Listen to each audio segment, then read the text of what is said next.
can game with you, play when we want to. I can game with you, the gamer and the noob. I can play with you, game when we want to. I can play with you, the gamer and the noob. Welcome to another episode of The Gamer and the Noob, the weekly show where we talk about video games from the perspective of the gamer and the noob. Hi, I'm Sam. I'm the gamer. And I'm Steph. I'm the noob. So what have you been playing this week? Role reversal. Xenoblade. Okay, so first of all, Xenoblade, the remake of the original game, which is one of my favorite games of all time, just came out. As did Borderlands for the Nintendo Switch. So I have been just like putting off playing Xenoblade 2, the expansion called Torna, Golden Country. So I feel like now the pressure is on. I have to beat that before I can play Xenoblade. So it's really been motivating me. So I've been playing a lot of Xenoblade Torna, like waking up early so that I can like get in a couple hours of gameplay here and there. And I'm actually excited to play it, which hasn't been the case for games recently. And you haven't really been seeing me play that, have you? Mm-mm. No. Is that a good thing or a bad thing? I mean, I like watching the gameplay. The only thing I don't like is during battles, whenever it's just like chaos noise. Like whenever I start hearing that, I have to leave the room because I don't know. It's like nails on a chalkboard to me. Well, it's all the characters are talking. Oh, I know what it is. Just yelling out gibberish. Yes. And really, it's all non-essential information. You could turn that off. You could turn that off. So, I've been playing with my headphones. Yeah. So that you're not like subject to that torture. I think I can only remember hearing it like one time since you've picked it back up. So the reason I do that now with the battle scenes, there's a lot going on. Like you're having to pay attention to like 3 different groups of characters and all of their like levels of like arts, and you're trying to do all these really intricate combos. It's very fast paced and you have to be like really with it. And I feel like all that noise like somehow like complements that. You know what I'm saying? Like chaos and control. I don't know. They tried it without all the yelling and stuff. I don't know. It just didn't work for me. So it's okay. Like when I study, I want to listen to music. You know, It's like that. I feel like it helps me out to like focus, I guess. Yeah. Is that a game you would ever play? Maybe. Really? Yeah. I'm really interested if you would like Xenoblade 1. It's not the same. I mean, they still have people like saying out the same phrases quite a bit, but it's not as chaotic. Yeah. And it's a little more, I guess, probably friendly, the battle system. I'm curious. I would like you to like watch me play that or maybe play it yourself and see. Okay. See if you like it. I'm open to that. You haven't really played RPG, have you? No. Yeah. And that's like it's a Japanese RPG, but it's almost like in a Western style. So it's not turn-based. It's kind of like an MMO, the way that it, like Final Fantasy 11-ish type of game. So, I don't know. It's a big open world. You can run around, explore, talk to people, build relationships. So there's a lot of cool, fun stuff in it. Because Xenoblade, I just want to get to Xenoblade. I have this Wow. Xenoblade Chronicles Definitive Work Set. It's very fancy. Sitting in its box. I also have the Xenoblade 2 in our hair. Oh, I'm going to pull it off the shelf. Same size. Also very fancy. I've never opened this before. Why? I just got it as a collector's item like a few years ago. Are you going to open that one? Yup.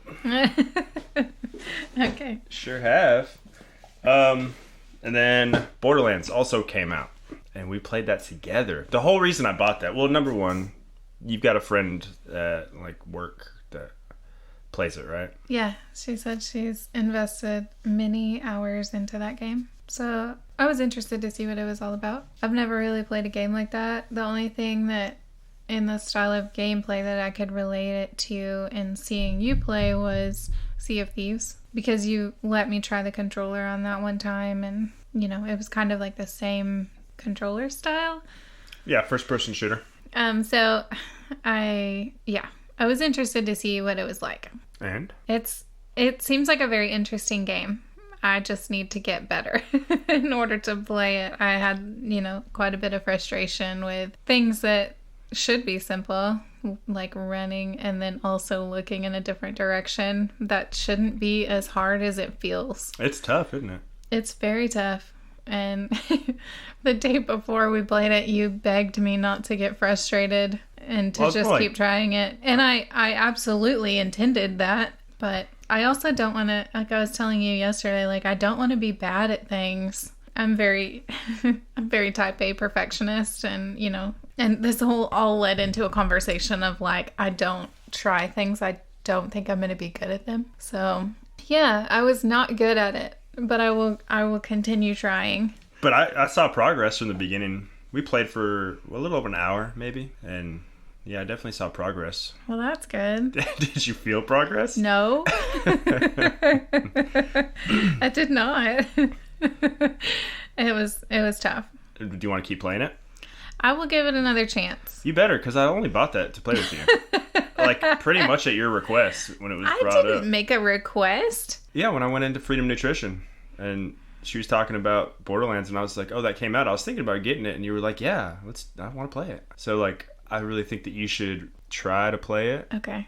And stick with it. Do I have to play that only with you? No. Oh, okay. No. It's online co-op. Like, if you're playing, I can just hop into your game. Oh. And I can hop out of your game, too. Okay. So, yeah, if you want to just fiddle around with an experiment. Because the first time you're playing a first-person shooter like this, like, really, the skills that you learn in this game are going to go to every other type of game.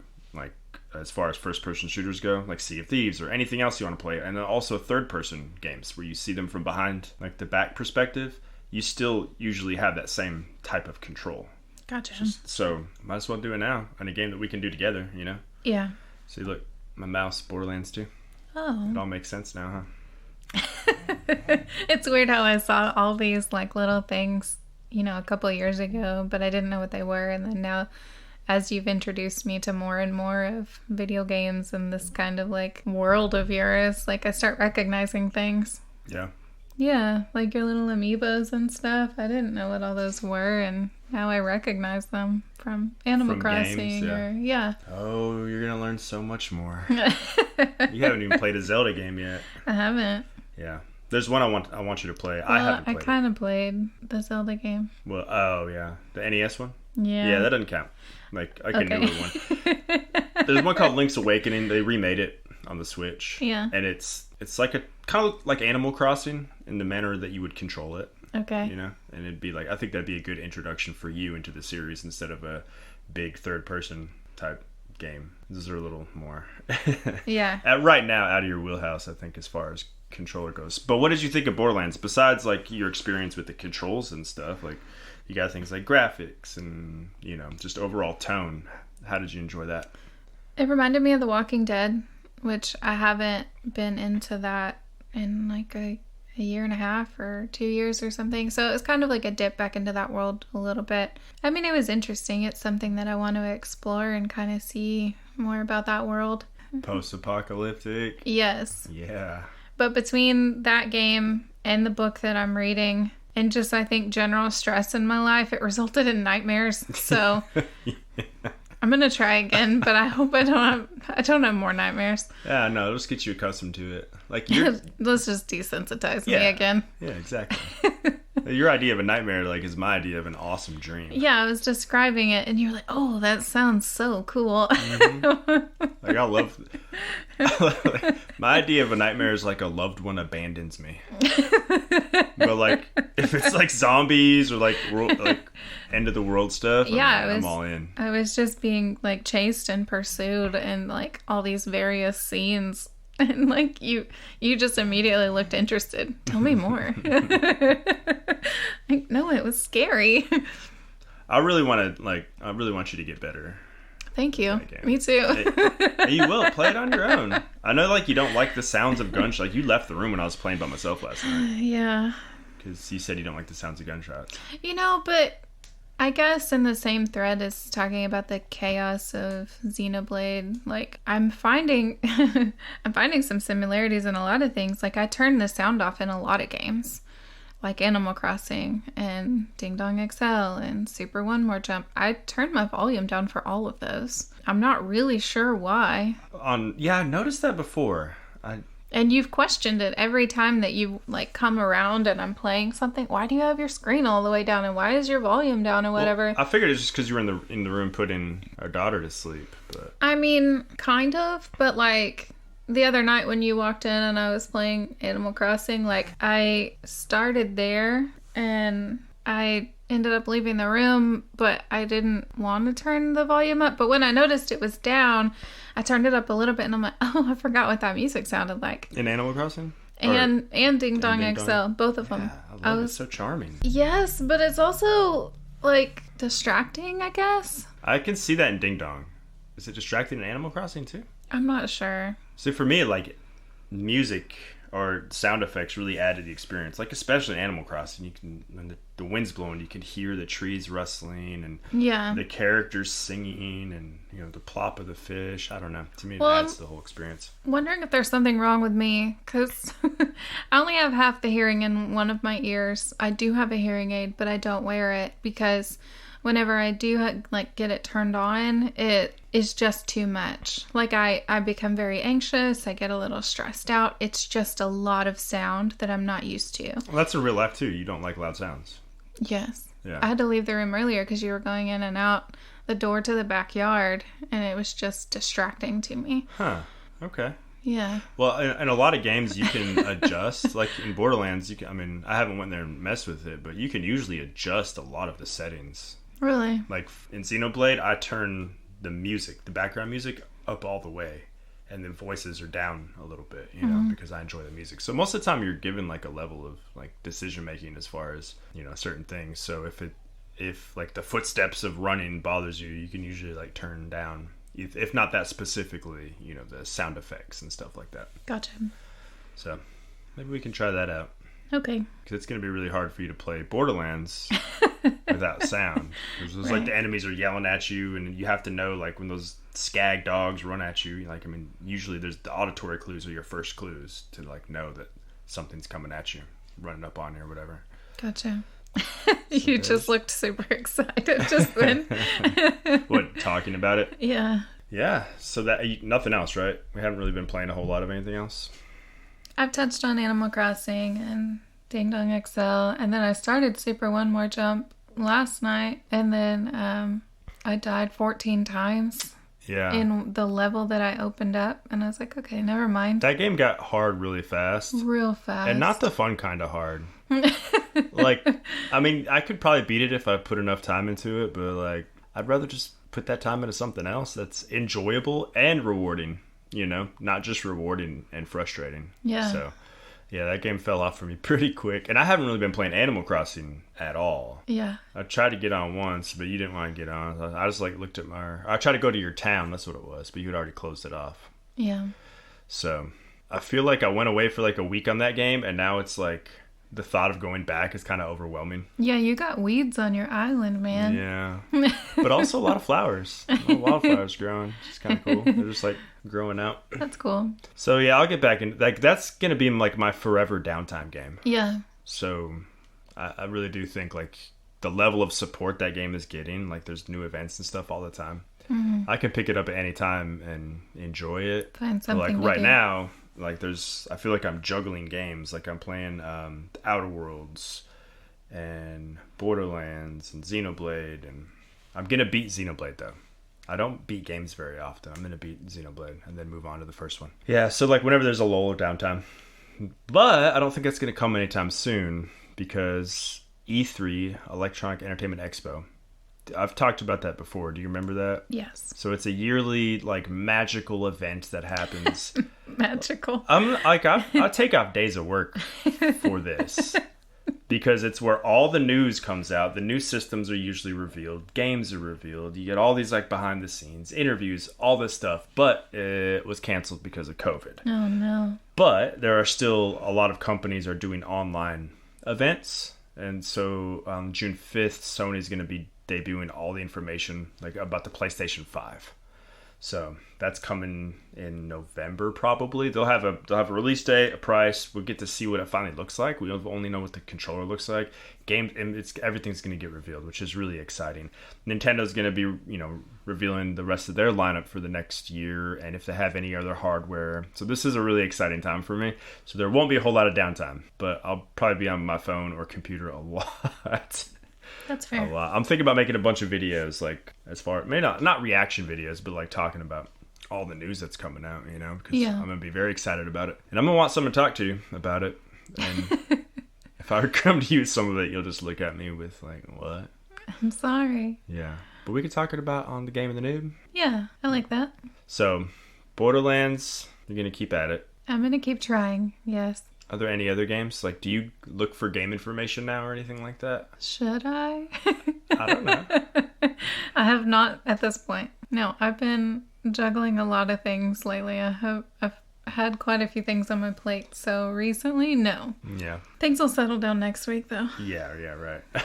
But I do like that, like on Instagram or Pinterest or whatever, you've been noticing, or at least showing me, like more video game related stuff that's like popped out to you that you've never really done before, which is really cool. Like, that was exciting to me to see that. Oh, really? Yeah. Oh, good. I'm glad I did something. So, like, there was one about that tattoo that somebody, like, basically added in text that says, what did it say? Oh, I thought it was the invisible ink. Was it not? Maybe it was. It said, in black ink, it said, "I'm okay," on their arm. And then, what did it say? I don't know, so I'm trying to remember. I'm not good at Mario Kart. They had aligned the words to say that. Yeah, but it was like you couldn't see it unless you like shone a specific, like a black light on it or something. So that makes it even more impressive now that I realize that's what it was. I'm not good at Mario Kart. Yeah. So, but like, if you see that, now obviously you know what Mario Kart is. You ever played Mario Kart? No. Well, yes. That one time that we had work friends over. Oh, okay. Well, we played Mario Kart. Yes. Well, you didn't play Mario Kart. I played Mario Kart. If you're not familiar with Mario Kart, it's a really cool game that like people play in their 20s that I'm probably too old to play, but whatever. You have to finish a beer by the time you get to the end of the race and win the race to win the And no drinking and driving. No drinking and driving. That's right. That was fun. But it was fun to see all the different techniques. Like some people, would drive a little bit and then stop and then take, a couple drinks or whatever and then keep going, whatever. And then it was so funny to see you because you just shotgunned your drink right at the beginning and then just was zooming by everybody. That was hilarious. That was my first time playing that. Like, I was so excited because it's been a thing on the internet for like ages, and like the people who like created that are legends. Nameless, thankless legends. But anyways, so you played a little bit there, but not really. Like, not so much. So when you see a meme like that, does that make you want to play Mario Kart? Or when you see like a picture like that, do you go like, oh, I should play that, or no? No, I just get excited. I know what they're talking about. I just get really excited that I'm like enough into the world, like I'm on the perimeter of the world, and I'm like, oh, that's a thing. Yeah, I know that thing. But wonder like how much stuff you've missed. That's like from deeper in the world. Like you watch all those things about like how they make art, like really in really interesting ways. Oh yeah. Like I wonder if any of the art stuff that you saw was like video game related. You just didn't know about it. Maybe. Like Borderlands, or Mass Effect, or some of those kind of games. Yeah. Typically, if I'm on my phone on Instagram, it's not scrolling through my feed. It's just finding like really strange artists like making very like abstract stuff. And it's all very cool. It's so cool. It's like mesmerizing. Wasn't one of them called like oddly mesmerizing or whatever? Uh-huh. Yeah, man. I follow that account. Yeah. Yeah. Because it's just like a different featured person every time doing something different. Yeah. It's mind-blowing. So, kind of talking about that, you like seeing that weird kind of artistry. We'll go take it back to Borderlands really quick. Now, did you notice the art style in that game? How it's different than like Call of Duty or some of those other like first-person like realistic games or shooters? It looked more comic book like to me. Yeah. So that's like cel-shaded, I guess. That's would be the best way to describe that. That's like a type of graphical style in video games where, as in a comic book, they have the cells of animation and then They're shaded a certain way, and then they have like an outline to make it look like comic book. So I really like games like that. Yeah. With that kind of visual flair. I'm not... Xenoblade is, looks kind of more like an anime or something like that. Yeah. I'm not super into really realistic looking games. Because to me, I find that I get pulled out of... It's not as immersive. Because if they try to make something look very realistic, but like the smile is off, it's just, to me, it just looks like an animated dummy. You know what I'm saying? Gotcha. So I didn't know if you had any preferences so far in graphical style. Because you have like Animal Crossing, which is very simple graphical style. You have that, which is cel shaded, and you've seen some other things. Do you have a preference yet? Not yet. Not yet. Not yet, but I'll keep my eyes open. Nothing stands out visually. Well, like with that particular game, Borderlands, and I think it's because of the theme of the game, everything just feels like kind of dirty and grungy, and it makes me want to clean the place. So yeah, there's that. Animal Crossing, it's like, oh, like I just kind of want to dive into a swimming pool of that. Like if the screen were a swimming pool, I would jump right in. Let's do that. Let's go explore. Because we started Borderlands together, you didn't actually get to do the whole introduction scene. And I kind of want you to experience that as well. Because it kind of really sets up the tone. It's where you choose your character, but it's actually done in like a... that song, Ain't No Rest for the Wicked? Ain't no rest for the wicked. Like, it's that song. It was like right when that song came out, too. And then you're on this bus, and it's just barreling through the desert, and that song's blaring. And then it takes you inside the bus, and it shows you the characters, and then you get to choose. And it has like a synopsis of each character. And it really sets up the kind of grungy, grimy tone of the game even more so. So I kind of want you to experience that as well. Just for whatever reason, because we both initiated the game together online, it just skipped that part of it. Gotcha. So, and also now I want to play Mario Kart with you. Okay. So they have an option on Mario Kart 8 Deluxe for the Switch where it will auto steer for you. You just hold a button down. And you can like shoot the weapons and stuff. Like to get you into it a little bit. You can steer, of course, but it's like not going to let you go off the track. So it'd be a way for you to kind of get into it. It would be something that you would want to play by yourself, because if I play with you, it'll be one of those like discouraging things, Yeah, you'll crush me. I know. But if you play through the single player, like that, and then at a certain point you can take the training wheels off and get down to like drifting and stuff like that. Okay. Yeah, I think that you would like Mario Kart a lot. And there's a couple games now that we're talking about the artistic stuff that I think I really want you to see. I'm going to cultivate a list. There's this game for the Xbox 360, and I think it's called like El Shaddai or something like that. It's basically takes some religious text and makes a video game about it, but it's just really interesting, almost like cel-shaded, surreal is the best way that I can like describe it. It's just really weird colors, but you can tell that you're controlling a person and all that stuff, but it's just this really dreamlike game. I think that's something you would really like. It sounds intriguing. Yeah, so I'm going to cultivate a list of that and of games that you might find interesting just based on the visual stuff, and then maybe some that are more like realistic, so you can kind of start to decide or figure out what you like. Yeah. Some people really like old 8-bit style stuff. Some people really like, newer 3D stuff, Mario looking stuff. So yeah, I want you to see a game and be like, ooh, that looks interesting. I want to play that, based on your experiences with games. Okay. Instead of me just shoveling games to you and saying, try it. We got to have something to talk about on the podcast. That's not what we do. No, what? Yeah, definitely.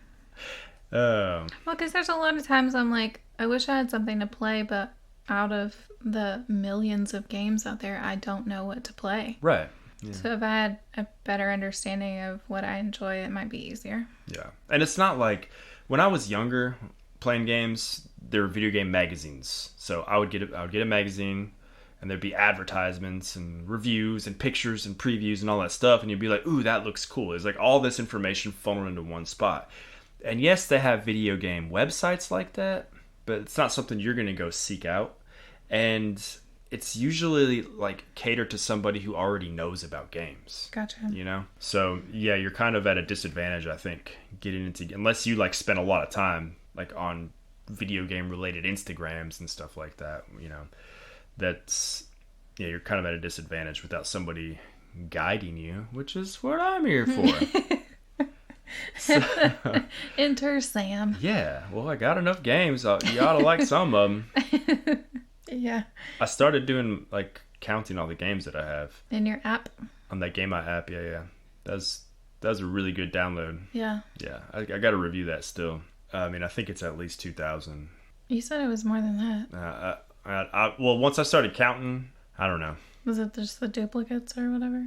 Yeah, duplicates aren't counted. So, like, on my N64 collection, I had, like, 18 duplicates, you know, right there. I have a lot of duplicates, so I'm not counting those. But, yeah, it's going to be at least 2,000, I think. Now, if you count my digital games, it'll be a lot more than that. It'll be, like, 3,000. Because I have, you know, from, like, 15 years ago. Oh, man, I'm getting old. Xbox 360 came out like 15 years ago. Oh my gosh. That's when I started buying digital games. Actually, before that, in the Xbox. Oof. Anywho. You had a really big week this week. I did? On YouTube, yeah. Why? Well, you had quite a few videos come out. Yeah, I did. Oh, yeah. Yeah, I feel like a lot of stuff's like coming up, Sam, on YouTube. Yeah. You got the juice. Well, me and TJ are doing the Video Game Icons rap battle series. And that's awesome. It's been a really fun thing for me to see you do. Wow. To see you create. Because, like, you'll leave for the store, you know, and you're, like, in one place in your song or whatever, and then you come back and you're like, I got a whole new verse, you know? Yeah. So that's been really interesting for me. That's where I do. I'll just turn on whatever the musical track is in the car, and usually, like, by the time I'm getting to point B, I've came up with something. This morning when I went to the store, I came up with, like, the hook solidified, and then, like, the first part of the verse on, like, my own personal next song that's coming out. But the video game rap battle, that's way different, because the first one, which was Link versus Rex, which is Zelda versus Xenoblade, he portrayed Link and I portrayed Rex. So, but he went a full verse, and then there was a pause, and then I went a full verse, and we did that twice, you know. And then we decided to do Mortal Kombat versus Street Fighter, and I had the idea of, well, I think instead of just doing 1 versus 1, which is kind of what I think he said Liu Kang versus Ryu, and I was like, let's do 3 rounds with 3 battles, you know, so that we can, like, really express the versatility of our styles and stuff, which I think we both did very well. Sure. There's definitely changed it up. And then I had the other idea of, well, instead of doing it like we did, because it's gonna be like a 7 or 8 minute long song, so people don't have that attention span really to sit through a whole song that long. So I had the idea of doing small verses back and forth. So each round is us doing. Yeah, it flowed so well. I think that was a really good call. And once we got into it, like, I don't write down my lyrics. I just put the music on, and I try to, like, figure it out with the music on, you know? And it's just in my head. Because if I write it down, then I'm usually having to force what I wrote into the pocket of the music and the beat and stuff like that. But if I just make it up with the music, you know, I can do that all at the same time. Instead of having to be like, oh, I came up with this, now I got to take these 3 words out and add this word or say these words faster. You know, I can just do it all together. Kind of saves me the brain space of doing it twice. It's like half the work, I guess. That's just how my mind is set up. Right. So it worked out really well for me. TJ writes his lyrics down from what I'm gathering for the most part. So he would do a verse and send it to me, and then I would just listen to the verse, and I would kind of go off of what he did as like a, you know, to snap back on certain things, and I would just make it up. You know, some of them I made up within like 10 minutes. And I was like, ooh, yeah, perfect, you know. And some I had to, like, took a day to figure out or whatever. But overall, it took a couple weeks, and it was a really fun process. And we're already starting the next one. Like, he's already got the beat made and everything. Because he does the beats, and he does the video editing. And then we kind of come up with who's it going to be, the concept, the style, like that together. That's really cool. Yeah, it's exciting. And I'm now on all streaming platforms. Spotify is the only one I'm not on yet, but that'll be, like, I just got an email this morning saying I'm on iHeartRadio now. Wow. Yeah, my iHeartRadio, all of them. There's like 20 of them that I'll be on. That's really cool. With my hit single, Dauntless. That's my favorite song. It's definitely the most, like, professional sounding that I've done, I feel like. Mm-hmm. And it's also a song that I was able to be, like, more versatile on. Yeah, I feel like you really stretched yourself on that. All the different characters, all the different sounds. Yeah, I enjoyed that one a lot. It's fun because I got to be creative in different ways. That's why I like doing the rap battle stuff too. Yeah. Yep. And I'm at 525 subs on YouTube. Yay. I know. I have 2 videos like that I need to upload. 3 actually for this week already done. How does that feel? It feels good. Good. Yeah. It feels good. You've been putting in a lot of work in all of this. It's tough. It has been tough up to this point because I just wasn't prioritizing my time right. Because I don't want to like come and play games and like put you aside or family aside, you know, but like waking up earlier, getting that habit, coming in here and just doing work in the morning, you know. Like, yeah, your mornings have changed drastically. Oh yeah, and my output's been so much better, and I get to work earlier and I'm off work earlier so then I can do stuff, you know. It's just it's so much better. I feel like I'm finally an adult. Yeah. Well, that's good. I'm so glad. And I got business cards. Yeah. And we're making a new logo. Well, the same logo but with our portraits on it. And we're gonna start be doing this video, which you don't look too happy about that. If there's a video of this, y'all could have seen her face just now. It just means extra work. I can't show up looking like what I look like now. I gotta put my face on. Well, I'm gonna give you the good camera. Oh, thanks. I'll get the webcam. Appreciate that. Yeah. Yeah. Anyways, we got more Borderlands to play. But you have to read today. Like, you told me you were gonna read yesterday. Yeah. But then I took a nap instead. Yeah, I know so what you good. did. Yeah. And then you took a nap, so whatever. This is a give and take. Yeah. I play games. You read books that I love. Yep. Yeah, you're what, on page 10 now? No, I'm page like 140. Whatever. No, you're not. I'm at least page 100. I'm not joking. Might be like 120 or something. Okay. Yeah, I'm up there. Okay. Oh, It's a good book. How would you know?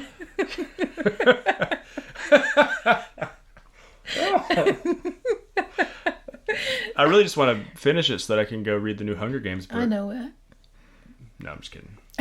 No, you're not. Kinda. No, I am interested. It's a Clockwork Angel. Yeah. The Dark Artifices? No, that's a different series. Ah. The Infernal Devices. Yes, Infernal Devices. We Yes. will get it.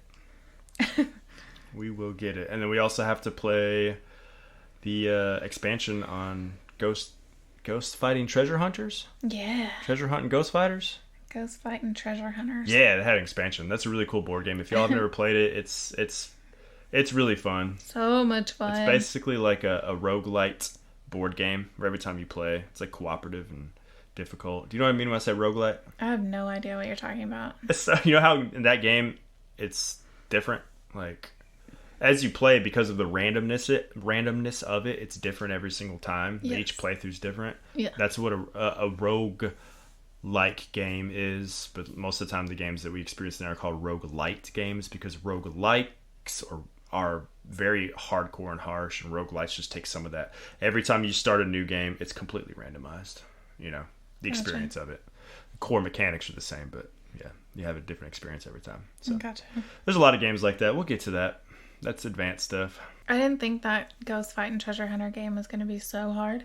Hard? Yeah. Because it's like every time, you know, the first time it was just me and you when we played it, and we're like, oh, this is hard with 2 people, you know, because it's hard to coordinate everything.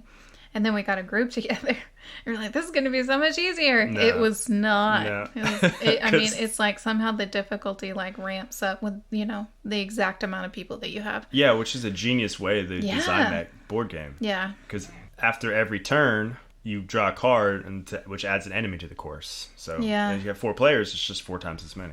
Anyways, all right. Well, I guess we're out of stuff to talk about this week. Guess so. All right.